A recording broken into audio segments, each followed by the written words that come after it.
I figured it out. Right. I know the reason. What? While you all were talking, I was thinking about it. I just figured it out.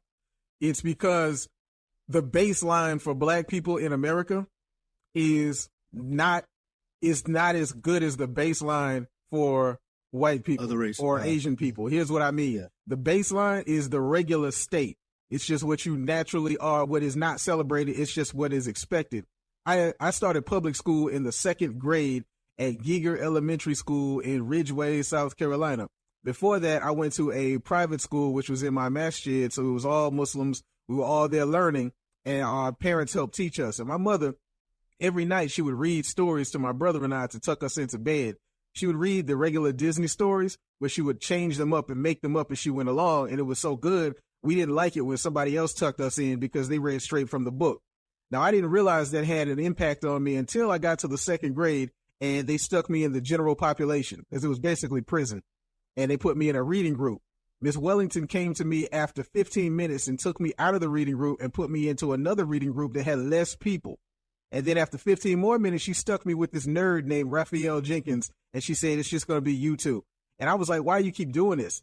Looking back on it, she had me in the general population group with the regular students, and then because I was so far ahead of them, she put me into a more advanced group.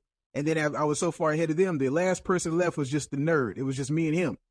What was that saying about you, Wiz? It was saying that I was smarter than everybody else. Raphael was a genius. No, you call it Raphael a nerd, but you saying I'm smart. Yeah, I wasn't a nerd. He was a clear nerd.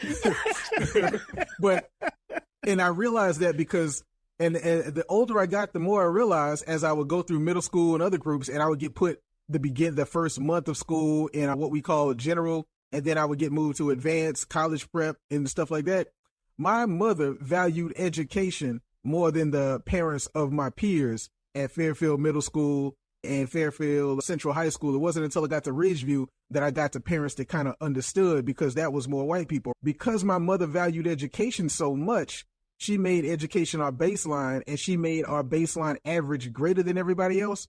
I think in the beginning, black people didn't have access to the education, so we didn't value it as much. Yep. Our way out was construction or farming or something like that, or entertainment. So we focused on just those things. That's why the entertainer got elevated. As education became more and more available to us, we were already stuck in the mode of seeing entertainment as the only way out, or farming or industrial work. So we didn't value the education as much, even though it became available to us in the 70s. That's a great, excellent point.